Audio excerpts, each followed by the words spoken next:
All right, everybody, welcome. Let's try this one more time. All right, so I did this for the members a little over 2 weeks ago. I wanted to go over this U.S. economy, and I'm going to dive a little bit more into the U.S. Kind of the housing market and what we see going on with the housing market.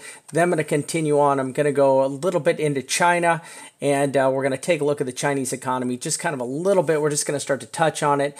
But one of the things I called a little over 2 weeks ago, I kind of called the top to the market for this year.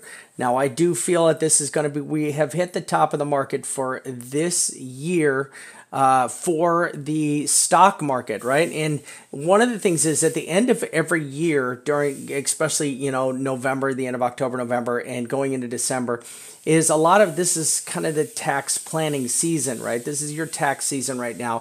A lot of people are taking those profits off the table. It's been a very, very good year, and it's not that a lot of this is from,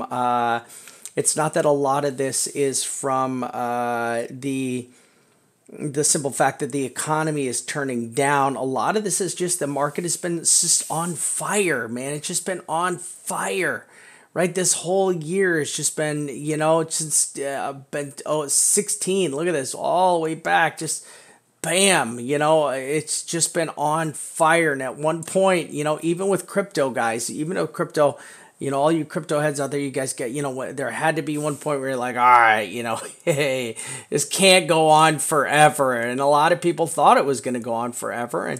And yes, there's no reason the stock market can't hit 30, 40, 50,000. It's not even an issue, right? It definitely can, right? But I feel at this time of year, what I was looking at when I made this call was I said, listen, it's the end of the year.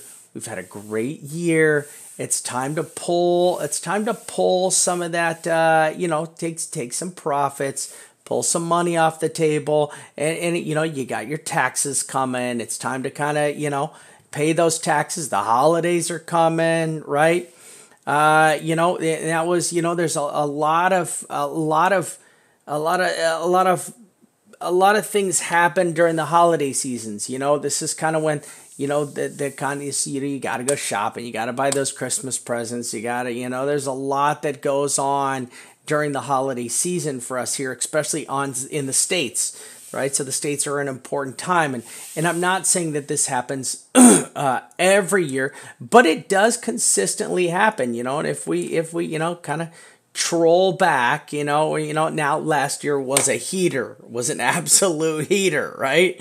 I mean, last year was a heater, but, we do like to take, here, look, this was September of 14, right?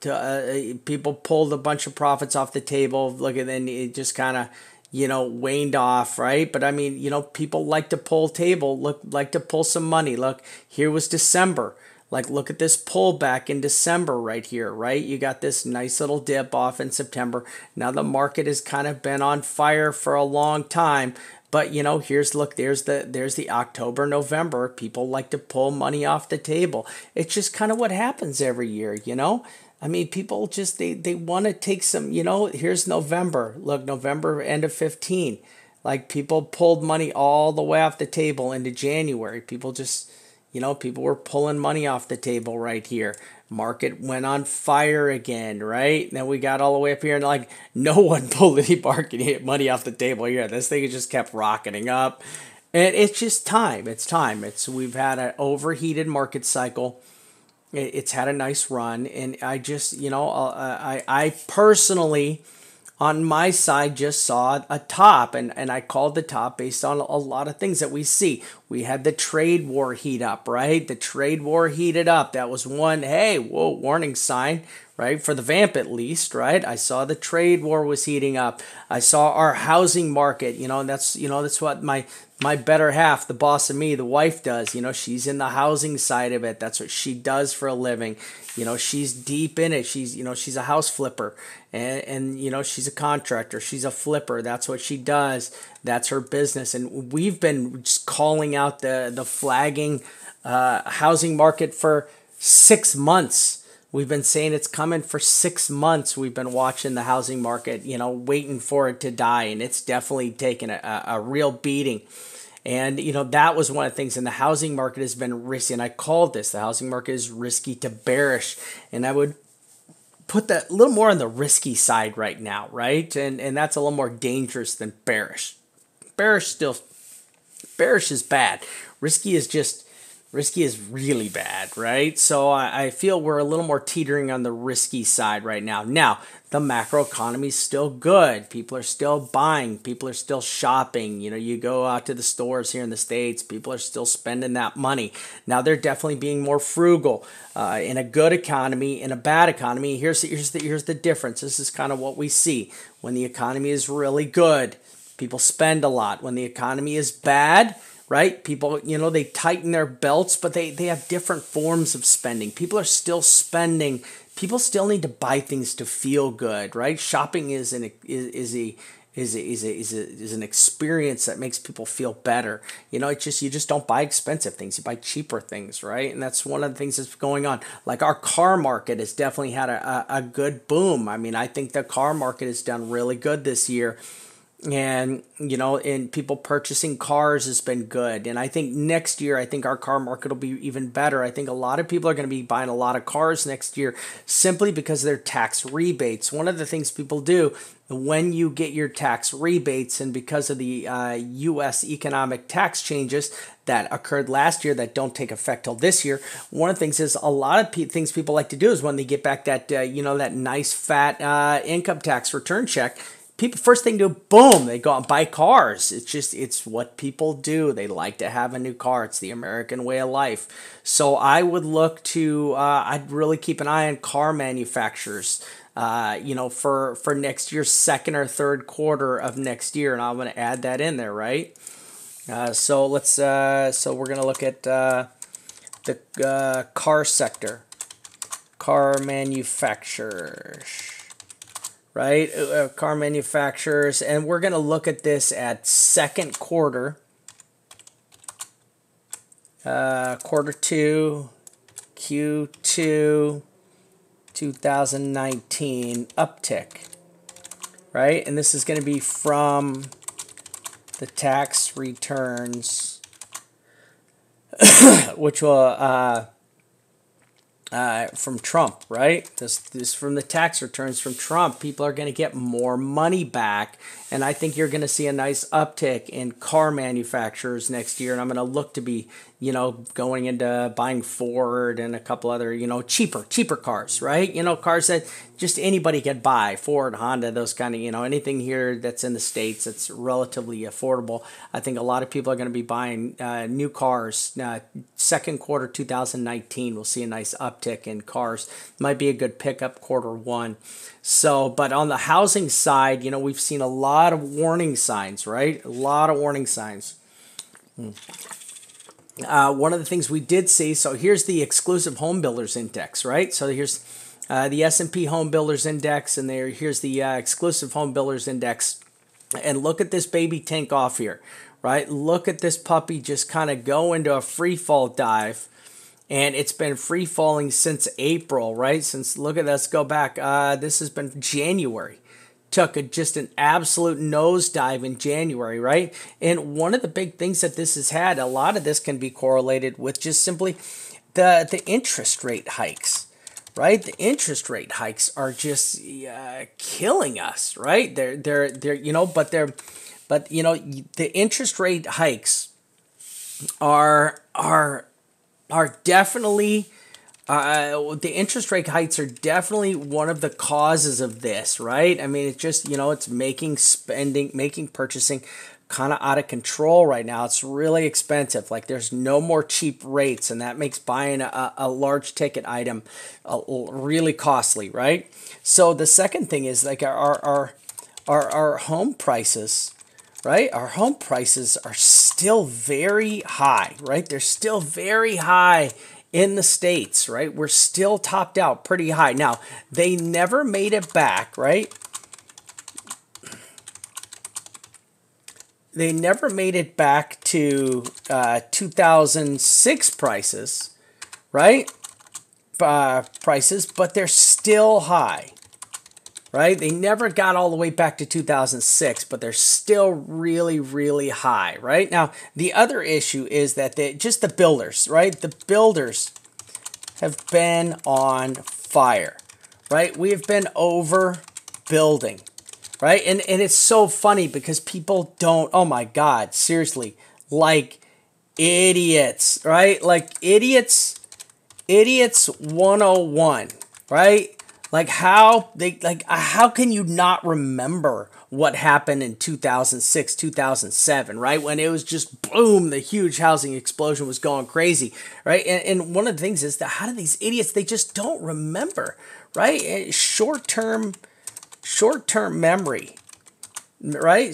Term memory, term memory loss, right? I mean, this is just what's happening. This is basically the symptoms of our housing market right now, as we've just kind of begun this plummet, right? This absolute plummet. I got to tell you, new housing starts. It's and one of the things is we've switched gears now to housing, because the housing industry is definitely overheated. So one of the things we've seen is that markets have basically, now there's the builders have switched to multi-unit. Right? Multi-unit complexes. And I'm not talking just mid-range, right? I'm not talking mid-range. I'm talking the builders have switched over to high-end, right? And they're trying to squeeze the same blood out of these are high-end condos, right? These are high-end condos, and they're trying to squeeze the same amount of blood out of a turnip as they would get out of people in a regular house, right? I mean, they're literally beating people over the head for the same amount of money as they were getting for these condos, as they were trying to get for people out of these houses, right? And our issue is the American buyer, right? We kind of have a threshold. It's like 400K is kind of our threshold right now. You get over 400K, that's kind of like, this is kind of like the threshold, right, for homes, right? You get over 400K and you go into another more exclusive buyer. Now, the 1 mil plus category, right? The 1 mil plus is still strong, right? It's still a strong category, but you're looking 400K or less is really what's moving, and what's moving in this market. You get up over 400K right now, and it gets bogged down. You're having a hard time moving your house, and it's just you're definitely going to be stuck in that home, looking to get top dollar out of the home for quite a while, right? And one of the things is we're continually sitting. We're sitting on a lot of inventory right now, and that inventory is definitely just going to sit there for a while.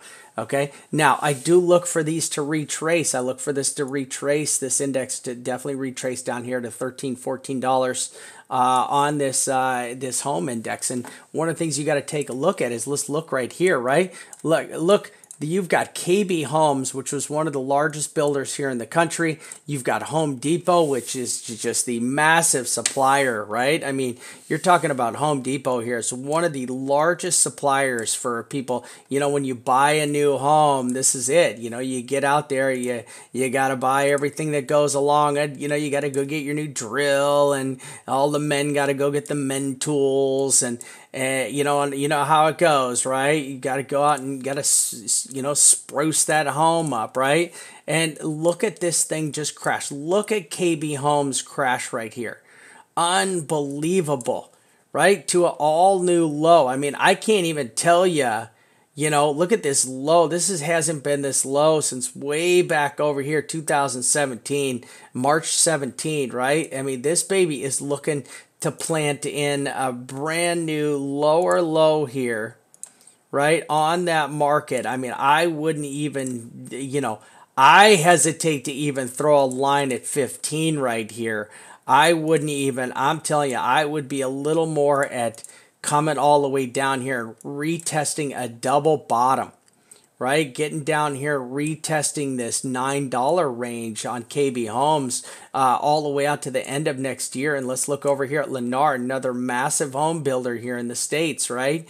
I mean, putting in just, It's just a straight nosedive. This is just an absolute nosedive here in 2018, right? And I can't tell you, these guys are just building houses as fast as they possibly can. They just can't build these houses fast enough, right? So with that in mind, and look, Lennar just put in a new low, right? I mean, there we go. There's populating. This thing is still trying to populate out here. You know what? I want to try to pull this baby back. Let's see how far we can go back on this, right? See if we can get this baby to populate back a little bit farther. Come on, reboot here. Dang it. All right, there we go. That's much better. All right. All right, so there's our low there. Okay, so this is going back all the way to 2012, man, right? All right, so let's go back and find our look at 06 and 07. There's our crash right there. So this was even a higher back in 06 and 07. The stock never recovered. Okay, so we're going to look all the way back here. Let's see if we can pull this back here to this deeper retracement. Yeah, all right. I there it is. I think they're going to pull all the way down to the vamp fib here. Right? There we go. I think KB would pull all the way back to the vamp fib right there. Okay, Home Depot. Home Depot, I think Home Depot will stay a little bit stronger, so I'm only going to drop Home Depot there.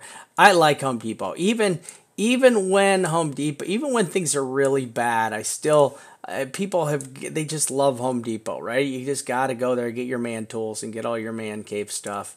And still, right? So, all right, let's pull this back over here. All right, there's our Lennar. Right, so I am looking for a nice retracement on Lennar. I still think Lennar is going to pull back. No different than KB, right? And man, I still think the vamp fib.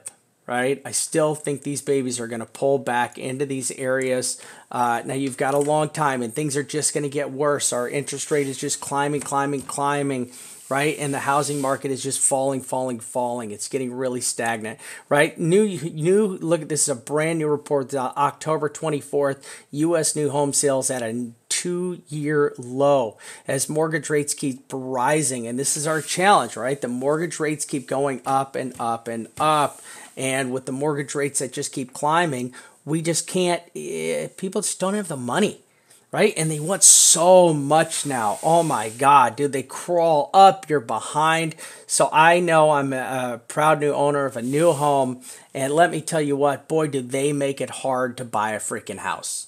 They make it insanely hard to buy a new house right now. They literally crawl through, and we have some income that is verifiable, absolutely home run income. They wouldn't even give it to us, right? I mean, my wife has a bunch of rentals. She's had them for years and years and years, and they're all paid off, and it's great, and it's great income, and they wouldn't even allow us that income. It just absolutely is horrific, right? So with that being said, I want you guys to really keep an eye on this, as interest rates, and they will continue to rise. Now, one of the things the U.S. government's trying to do, they're trying to make it easier for people to borrow homes. And this is one thing I want to bring up, and let me go over here. I want to show you one thing that they're doing, one thing they're trying to change. Is everybody seen this new FICO score changes? Right, so there's a new system, right, that they're trying to change the FICO systems, okay? So they're going to change how these FICO systems are calculated, right? And one of the things they're going to do is they're trying to calculate how these FICOs are, so they're going to, they're basing it on people who are consistent, right? And it's based on consistency. And one of the things they're looking for is they're saying, hey, listen, if you've got $400 in your bank account, just an average balance of $400, that's it, right? And you pay your bills regularly and you don't have any defaults or late payments or anything like that, they will look to, now what they're trying to do is they're going to look to increase your credit score by as much as 20 points. Right, so that's what's they're trying to do right now, is they're trying to help people to where they'll give you a better credit score based on your consistency and your willingness to pay existing outstanding debts in a timely fashion, right? And this is just common sense. This kind of makes common sense, right? And this is pretty big. I mean, there's a lot of people who could really have, who could really benefit from this. Now, I have to say, one of the other things that's not in this report is that we're at an all-time high for how high people's FICO scores are. So for the first time in a long time, like a large majority of people are sitting over 700 on their FICO scores. And do you know why that is? It's because of the last crash, right? People didn't go out and people are they're saving more. And we see this now. People are definitely being more frugal because the economy is uncertain. And I brought that up a little earlier. When the economy is on fire, people are out there spending. Now, people are spending, people are just buying smaller things, different things. They're just not splurging on larger things right now. So with that being said, it's houses right now are just out of reach for people because of how difficult it is to go buy a house and how high the interest rates. They've just basically been put out of reach. Now, this is good. Let me tell you what, this is not a bad thing. A lot of people look at this as a good thing. This is not a bad thing, right? When I look at this, the housing market needs to take a dive, right? So, when I come over here, this is actually a good thing, right? Yeah, let's get up here. Where's the housing market, right? And one of the things I think this is good, right? And I think it's good because we need a correction, right? We need a correction in prices, right? And we see it. It's finally happening, right? We need a correction in prices, right? We need it. This is finally a good thing. It needs to happen. The housing market has been on fire too long, and we need people. One of the things too is we see that rent rates all over the country have just plummeted. We just read a brand new report. Portland, Seattle, Los Angeles, Portland, Seattle, San Francisco. We had the largest drop in rent rates in history, right? And just historic rent rate drops. They're just falling off. Now, the reason is because of, once again, we go back to this chart over here, right? Where's this chart? Over here, because builders have switched to multi-unit. This is why, because there was a demand for it, and now that demand is being sought after, and now that, unfortunately, that now it went from a demand for multi-unit, right? Now it's just they're overbuilding multi-unit because they've overbuilt the regular houses, and they so now that there's such an overbuilding of condos and multi-unit complexes, that now these rents and all these things are just getting finished right now, or they're just getting started. And it's a big issue that we're having out right there right now. So that's a good thing. So rent rates are coming down. Now take a look at here's the interest rates, all right? Our mortgage forecast for the interest rates. Look at this. Look at these interest rates, out of control. Just keep ticking up. We can't take it anymore. People, we just can't keep going, right? 5% is our limit. We can't get into this 5%. You hit this 5 points, and it was just like the brakes were placed on the market. It was like, all right, that's it, right? We can't do it. We can't keep this. And what happens is, as fast as the interest rates are raised by the U.S. government, right, by the Fed, oh man, the banks are just like boom, boom, boom. Those guys are 10, 15 times quicker to get those rates. Hey, they're all happy about to take your money. If you qualify, you come give it to them. If you meet their criteria, they will give it to you, right? So I'm telling you, look, there's the forecasting going forward. And I actually think this is right. Existing home sales, I think these is very lenient, right? I think this quarter 1, 19, quarter 2, 19, I think these will all see negatives instead of, these guys are forecasting a little bit of growth. I think these are going to actually forecast negatives, right? They're forecasting a break even.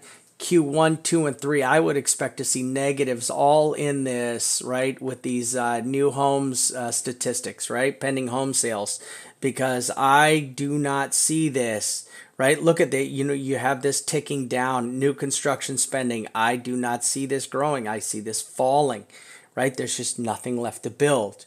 Okay, we're overbuilt. We're definitely overbuilt. The market needs time to cool off. They got to go through all the inventory. It takes time to go through inventory. You can't wipe out all this inventory in 1 or 2 quarters. It's going to take a whole year to get through this inventory. We just don't have the people. We don't have the bodies, right? We just don't have the bodies, right? And that's and look at these. Look at this. Look at the mortgage rate, right?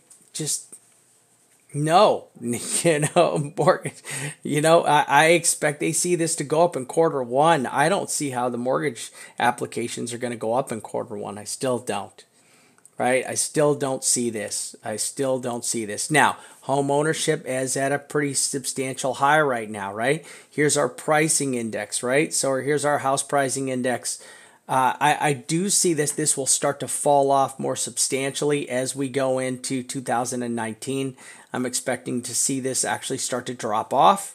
I would like to see this actually just keep falling for the next couple quarters, right? I want to see this keep falling, get this down here, our house pricing. This is the new homes. Once again, this is the new home forecast, new home start forecast.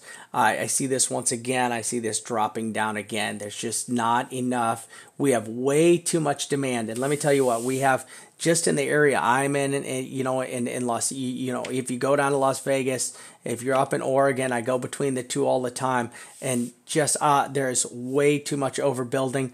A lot of people have started projects, and I am just waiting for them to just start. They will literally stop the projects.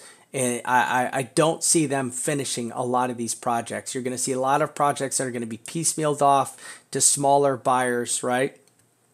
Let's take a look at the growth. Our GDP growth was the largest. Now, the United States did put in a 4.2, which is insane for our GDP. But let me tell you what, I say you cut out 1.5 of this for economic stimulus that's been pumped into the economy. A lot of this is just from economic stimulus that's been pumped in to the economy by the U.S. government on government infrastructure programs, right? So I would just chop 1.5 out of the leg of this thing, bring it back down into, even the 3-ish range, high 2, even into 3. I would be comfortable with that, but a lot of this is government spending. Not saying that all of this, too, you'd have to chop all these down because there's always government spending going on. So you'd have to just chop all these down also. But, I mean, this is a nice growth. You can see we've had a substantial amount of growth in the economy, and things are getting better. Listen, things are getting more expensive to buy from China. It's just a simple fact, right?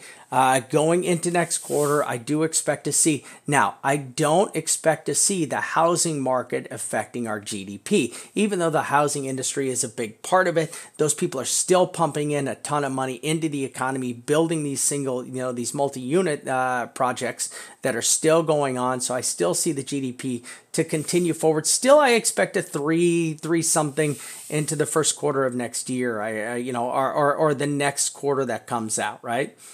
So whenever our next report releases, I do expect to see another good another good high indicator on this as the GDP does continue to grow, because there's a lot of things happening. Like there's factories that are being built all over. Like you see, there's billions and billions of dollars of infrastructure into new factories that are coming back. I mean, I just saw a great report on Hasbro, the toy maker. They're moving a lot of their toy manufacturing back into the States, and you're talking a multi-billion dollar business. You don't realize how big toys are. You think, oh, toys, that doesn't make any sense. Oh, dude. Star Wars, Marvel Universe. I mean, dude, kids love toys and they buy a lot of toys. And the majority of toys are being built in China right now, right? They just moved their Play-Doh. Play-Doh's huge, right? Kids love Play-Doh. Play-Doh, the whole manufacturing process for Play-Doh was just moved back. They're moving back a lot of their manufacturing back into the United States for toys. It's all coming back to America. And these plants that Hasbro's building are mega plants. It's $50 million, $80 million, $100 million plants that they're investing in. There's also all the new car companies are coming in. So there's a lot of infrastructure that's being pumped into the economy. And the reason why that is because globally, we're seeing a slowdown globally. And a lot of the, especially if you look off in these little smaller, teeny tiny economies, what's happening, a lot of these little, I mean, everybody, you see Venezuela in the news all the time. I mean, just absolutely on meltdown. Brazil is slowing down. They're a massive economy, right? There's a lot of these smaller economies that are definitely slowing down that are starting to affect the next macro size economies that are above them. And then you've got the next economy size, then that'll trickle into the Eurozone and that'll trickle into America. And China is already getting beaten over the head, right? Here's China. So China's GDP growth just on a steady, just taking the piss right here, right? I expect this next year for China to be one of the lowest. I expect this next report for China to be absolutely abysmal, right? Absolutely abysmal. They put in a 6.5, which is amazing compared to the United States, right? Like you throw up the United States is 4.2. Look at all our, this is anemic growth, but steady. Right? This is colossal growth, right? This is absolutely insane, a country on fire right here. Now, a lot of this, once again, is pumped in, they take the money they make, right? They're dumping it into infrastructure, building, oh my God, I was just over in China. They have a brand new high-speed train, freaking, we can't even build one. They've got like 5.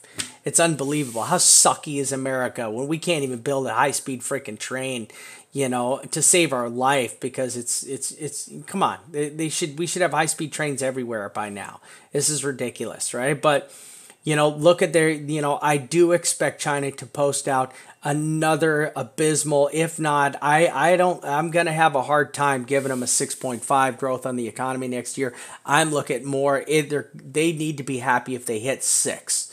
Right? I think the fourth quarter is really going to hit them hard of this year. I think they're maybe going to put in a 6. And then looking at first quarter of 2019, I think they might actually be teetering for the first time in a 5, right? In that 5 range. And you're talking, that's a long way this would go back, right? That's a long way that this baby would go back, right? And I'm telling you guys, you got to be on the watch out for this because I seriously think they're going to have a big drop come next year in China. One of the things I'd like to talk about real quick is the RMB versus the yuan. The RMB, which is the Chinese dollar, versus the U.S. dollar. Listen, this thing keeps taking a dump. It is on, and it is just dying, right? This thing just is continually dying here. I expect this to put in a even further and deeper retracement here, right? I am really expecting this to put in possibly up to a 20% retracement. Okay, I'm serious. I'm expecting this to put in a 20% retracement against the U.S. dollar, and I've talked about this in one of my other videos. I'd like to see this baby come all the way down, right? At least 15%, right? So I'd like to see this baby come at least down. Let's just call it 15% for right now. If not, I would expect for this thing to take a 20% nosedive, right? Coming back down to a 1-to-1. Where it originally started a double bottom for the Chinese RMB, and I would expect to see this first quarter 2019, right? So I would expect to see a major retracement. I'm just going to put minus 15%, right? I'm looking for this by the first quarter. Right, 2019, right? By then, right? I'd like to see this target hit by then. All right, because there's just too much bad news. The Chinese economy just can't. One of the things the Chinese economy is they're stopping the projects, they're stopping the infrastructure, right? They're purchasing the private companies are going for government bailouts. So what's happening is these private companies are just so far over leveraged that they're going to these Chinese shadow banks, right, that are in each one of the provinces, which are all controlled by the government, right? And they're going to them and they're basically, can you imagine selling your private company, right, to the government? And they're not just selling they're selling their controlling shares, which is freaking genius. Why didn't we do this during the banking crash of 07, 08? This is exactly what the U.S. government should have done in the banking crash of 07, 08. Do you know how much money the U.S. government would have made buying the controlling interest in all of these companies that we bailed out? Do you know how much money the taxpayers would have made by buying these companies and reselling them or reselling them back to them later? We would have made gazillions. It would have been tons and tons and billions of dollars would have been pumped back into the economy. That was all just completely shat away because we just gave it to these companies to bail them out of their bad life choices of these high risk loans that they were all doing.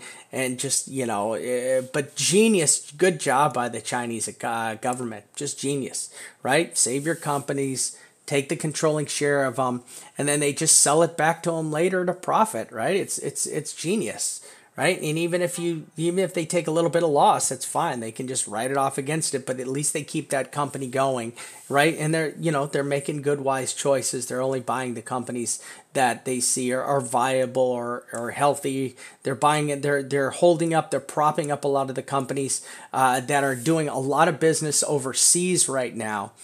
And they're showing up. There are a lot of these larger companies that are doing business overseas that are now illiquid, right? They have these big projects going overseas instead of having these companies just completely collapse and these taking huge losses on this.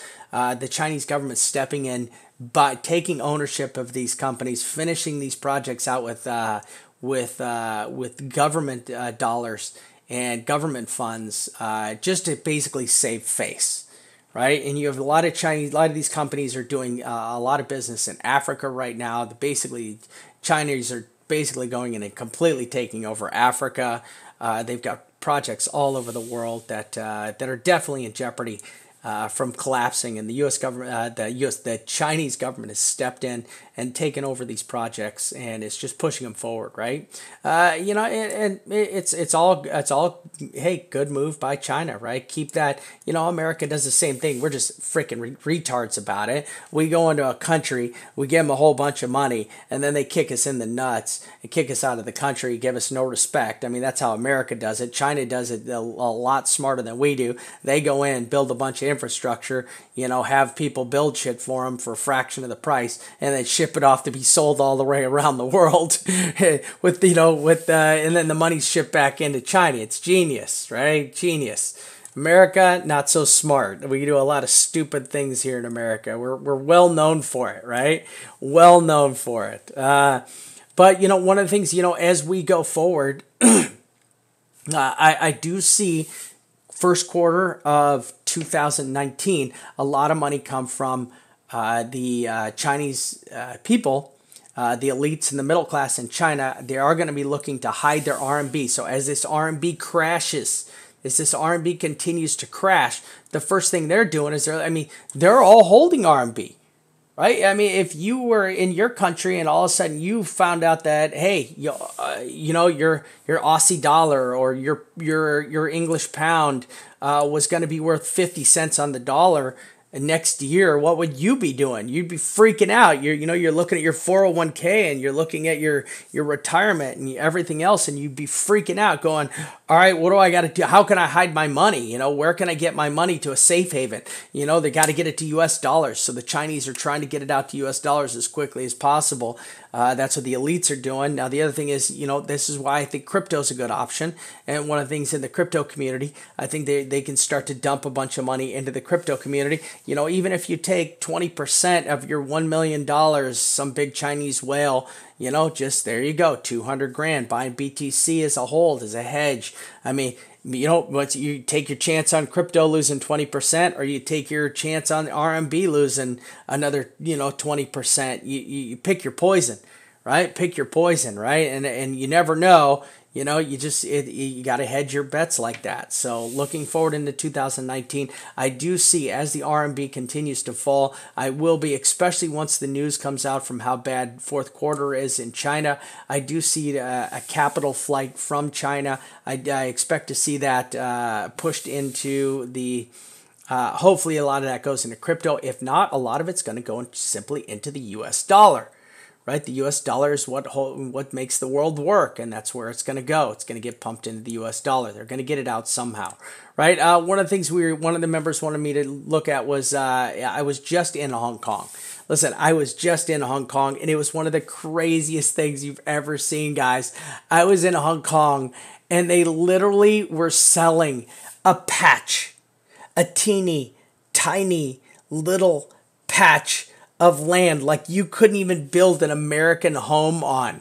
Like you couldn't even build a single American home on this thing. And they sold this little teeny tiny patch of land for like 80 million Hong Kong dollars.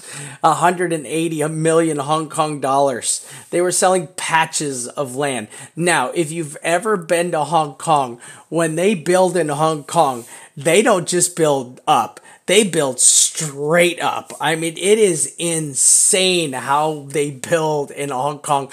Look at these tenement buildings. These things just go straight. There are entire cities like inside of these tenement buildings, and they're just stacked on top of each other, side by side by side by side. It's absolutely insane, right? It's just absolutely insane how these houses are literally just stacked on top of each other in Hong Kong. So that's one thing I think, a lot of us need to realize is kind of how good we have it in a lot of our countries. And then you go to Hong Kong, you go to China with their overheated housing economies. And right now the housing economy in China is just on the piss also. I mean, it is just taking a beating. Same thing in Hong Kong. So I would expect, that it's going to be another drag on the Chinese economy as we're moving forward, and looking forward to the economic report in quarter 4 2018 here. I am expecting to see a pretty abysmal a report. Now, the Chinese government has just tried to prop up, and they're dumping, they're trying to prop up the economy over there. And look at this, is just not working. This is the Chinese government got involved, tried to pump this up. You got a 4% break up. I am still seeing this baby coming down. I'm still looking for this to retrace down here still. I'm holding this down here. Hopefully this doesn't break. To see this area break in the fourth quarter would be, and it would be very, very bad, right? To see a really major retrace down into something like, breaking the 2,000 barrier. I think it is a real warning zone for the Chinese economy, right? So this would kind of be our warning level, breaking the 2K, right?